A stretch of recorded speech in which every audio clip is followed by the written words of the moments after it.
Hi, everyone. Welcome to today's episode of the Roast and a Ceilings podcast. Today we have a special guest. Would you like to introduce yourself? Hi, my name is Fajr. I'm with the podcast host for She Solidarity. I'm really excited for you guys to have me on today. Of course, we're really excited to have you on too because while we've had a few different guests on this podcast talk about finances, it's always a harder topic to grasp for, you know, us and a lot of our peers too. Yeah, So just to kick us off easy, I was wondering if we could try to explain what financial literacy is.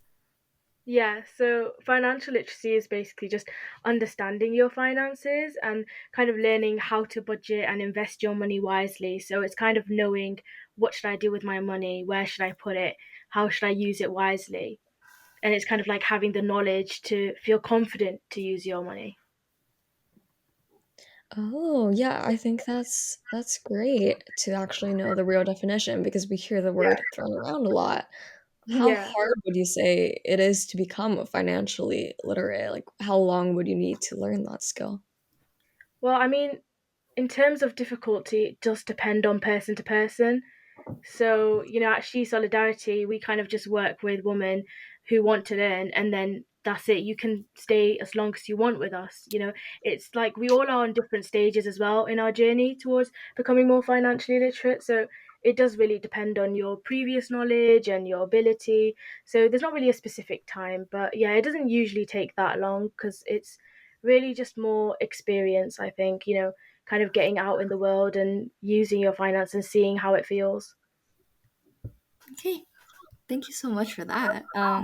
I think this question I'd love to hear your answer for this because you are with She's Solidarity. But what are some resources people can use to learn more about financial literacy? Well, I would definitely start with, being active in She Solidarity and just joining our community, connecting with others. We are thinking about starting some lessons as well where women can join, and it's just like a nice environment really. But in terms of kind of independently learning, I'd say, EDX does quite a lot of financial literacy courses.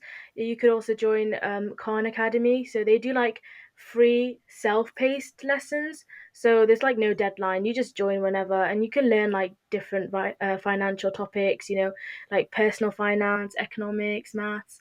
You can also read books. So on the top of my head, Rich Dad, Poor Dad.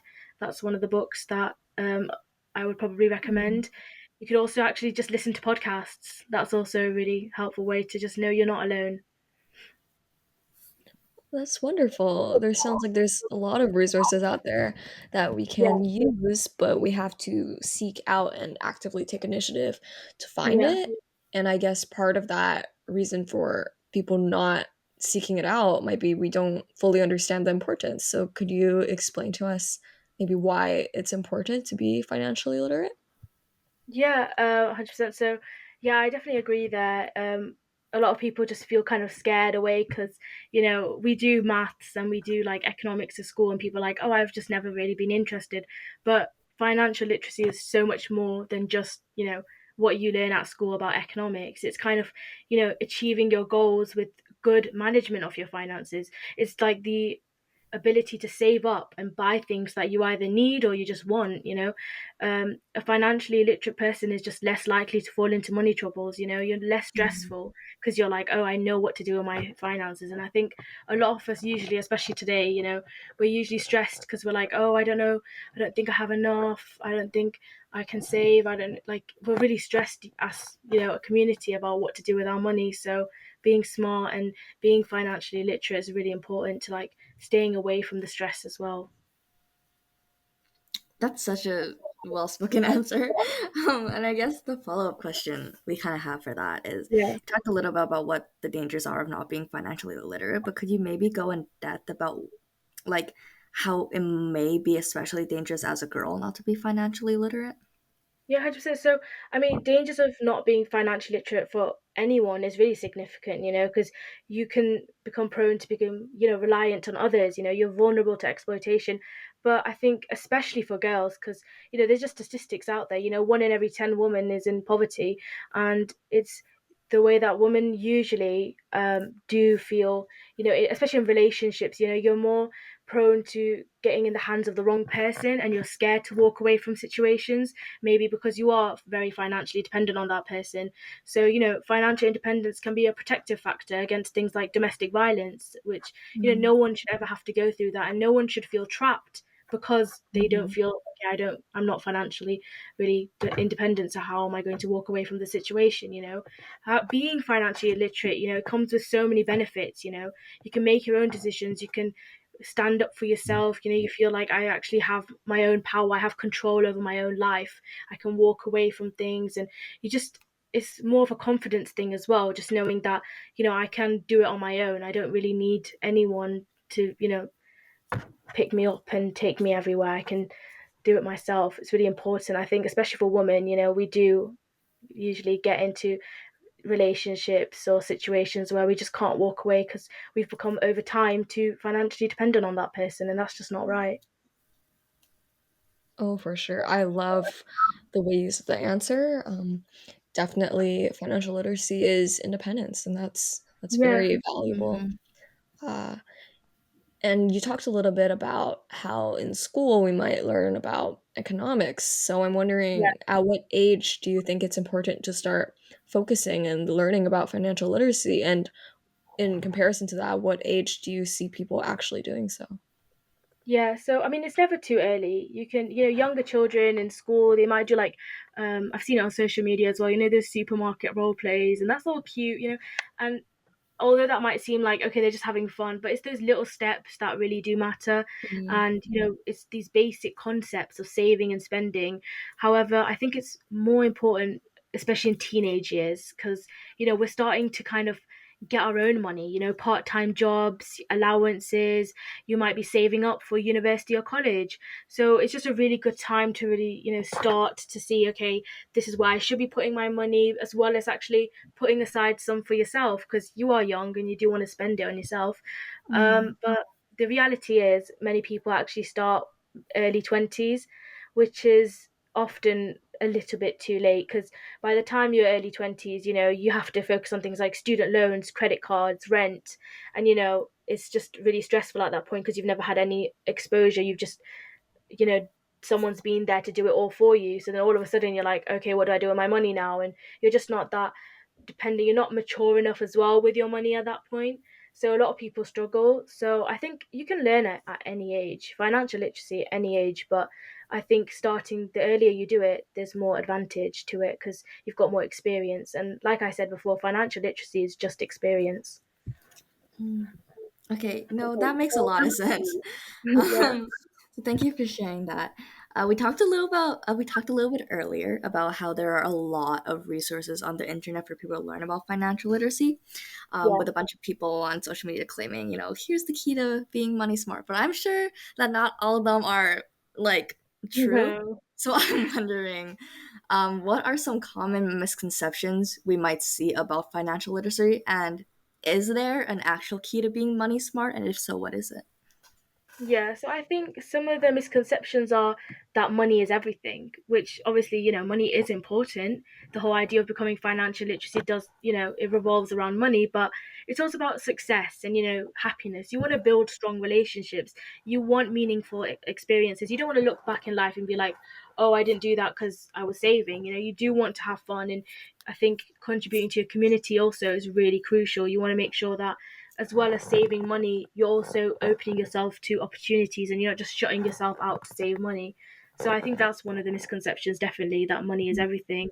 I think another one would be that you need a lot of money to start investing. I see that a lot, which is like investing doesn't have to really be expensive. It can be little bits, and you don't need to invest, in stocks or um, economically. You could literally just invest in yourself or in a hobby, and that's also just as meaningful. So another thing I also see is debt as being bad, which I don't. Well, I think excessive debt, yes, that's harmful, but there are definitely types of debt that are really beneficial. Student loans, mortgages, like things like that. That's really beneficial. That's good for you, and you shouldn't just be scared of debt. You should also, as long as you're really responsible with it, it can be a really great thing. So, yeah, I think those are probably the top three I would say that I always see, and I'm like, that's not really correct. Those are some really great insights. I've definitely learned a lot because debt is a scary word. And another daunting word is invest. So I'm wondering if you could talk a bit more about how we can invest effectively. Yes, I think one of the things, like you mentioned before, is just being money smart. So, start early, educate yourself, join communities. She Solidarity is not the only one. There's so many groups and non-profits out there that support women through it. So you should definitely join, open yourself to a community and seek professional advice even, save, invest, avoid debt. I did say debt was good, but you should try and avoid it. You know, Mhm. um, I think you should probably diversify your income streams. So don't just put all your money in one basket. Spread it. Put your investments across different asset classes. Stocks, bonds, real estate. Manage the risk really well. I also think you should see the long term perspective. Investing is more of like a marathon. It's not a sprint. You should focus on your long term goals rather than just, like, short term, this is like really good, I'll just put all my money in there. Again, I really want to make the show, you should definitely consider professional advice. I think it's really important, with a financial advisor or someone, before you make a big decision, because there is risk associated with investing. Yeah, for sure. Thank you so much for sharing that because I know a lot of the time people just tell you to invest, and they don't Yeah. really follow it up with anything. No. Um, so, I've learned a lot from you about investing over the last 10 minutes and just other financially related things. But me and Isabella are both wondering, why is financial literacy important to, like, for women, important to you specifically? Like, how do you get into She Solidarity and all of this? Yeah, so I got into She Solidarity through New York Science Academy of Sciences. So there's lots of people on there, and it's kind of like a community for people that are interested in economics and finance, people that are interested in science. So I joined that group thinking I'm actually more interested in maths and physics and chemistry and this engineering side of it. But then I met so many people, and one of the team members in She Solidarity actually approached me and was like, hi, do you want to learn more about finance and economics? I was like, yes. And I never really knew that that was something I would be really interested in and something that I Mhm. would be actually sat here today talking about. So I think one of the most important things, especially as a girl, is don't close yourself to things. I think that as women, we are really self critical, and we always think, oh, I can't do this, I'm not smart enough. Don't close yourself to those opportunities. I would have never been sat here talking about finance if I hadn't had sat there and opened myself to different groups of people approaching me. So you should always kind of go into it with an open mind. So I would say go into like learning about financial literacy with an open mind. You never know what you might find. Thank you so much for speaking with us today. We've learned so much, and I think the girls in our audience will have a lot to take away. Mhm. And us. I have a lot to take in. So again, thank you Yeah, so I much think we're for all coming learning. It's a journey. on. Again, thank you so much for your time and have a Thank you so much for having me.